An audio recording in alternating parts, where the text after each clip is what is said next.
আসসালামু আলাইকুম। কেমন আছেন সবাই? ৩টা রোজা কিন্তু চলেই গেল। দেখতে দেখতে কয়েকদিন পরে সব রোজা শেষ হয়ে যাবে। আজকে একটা সহজ রেসিপি দেখিয়ে দিব, পালং শাকের রেসিপি। খুব সহজ রেসিপি। আমার ফ্ল্যাটমেট সেদিন তৈরি করেছিল। আমার খেতে এত ভালো লেগেছিল, তাই ভাবলাম এই রেসিপিটা আপনাদের সাথে শেয়ার করি। আমি প্রথমে খাবারের তেল, সয়াবিন তেল নিয়েছি, আর এখানে রসুনগুলো একটু মোটা করে কেটে নিয়েছি, তাই রসুনগুলো আগে দিয়েছি, একটু ভেজে নিলাম। তারপর কিছুক্ষণ পরে পেঁয়াজগুলো দিয়ে দিলাম, দিয়ে সবগুলো আরও কিছুক্ষণ ভেজে নেব। এরপর কাঁচামরিচটা দিয়ে দেব। কাঁচামরিচ আমি আগে দিই না, কারণ আগে দিলে এটা আপনার কাশি চলে আসতে পারে। এটার যে একটা ঝাঁজ আছে, এই ঝাঁজে আপনার কাশি চলে আসতে পারে। এখন আমি পালং শাকগুলো দিয়ে দিলাম। আমি এখানে 2টো আটি নিয়েছিলাম। 2টো আটি নিয়ে এখন সবগুলো এরকম করে কুচি করে কেটে দিয়ে দিলাম। শাক থেকে কিন্তু পানি বের হবে, তাই পানি দিতে যাবেন না, আর জালটা অবশ্যই বাড়িয়ে নেবেন। এখন একটু উল্টে পাল্টে নিচ্ছিলাম শাকগুলো।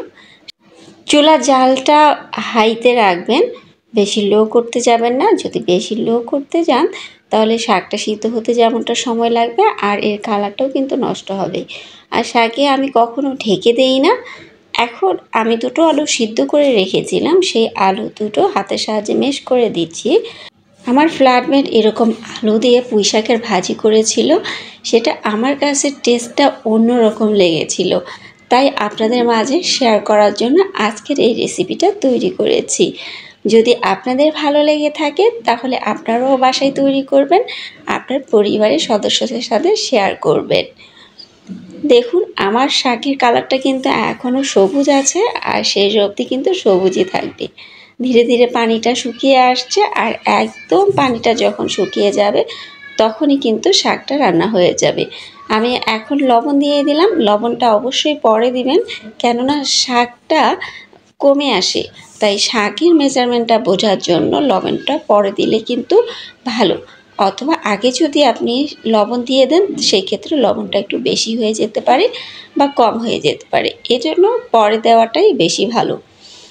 এখন ভালো করে নেড়েচেড়ে আমি পানিটা শুকানো পর্যন্ত অপেক্ষা করছি। একদম পানিটা আমার শুকিয়ে এসেছে, আমি কিন্তু এখন নামিয়ে নেব। আমার আজকের এই ভাজিটা আপনাদের কাছে কেমন লেগেছে অবশ্যই কমেন্ট করে জানাবেন, আর লাইক কমেন্ট শেয়ার করবেন। নতুন যারা দেখছেন সাবস্ক্রাইব করবেন, ফেসবুক থেকে দেখে থাকলে ফলো দিয়ে পাশে থাকবেন। ভালো থাকবেন সবাই। নতুন আরেকটা রেসিপি নিয়ে হাজির হব। আল্লাহ হাফেজ।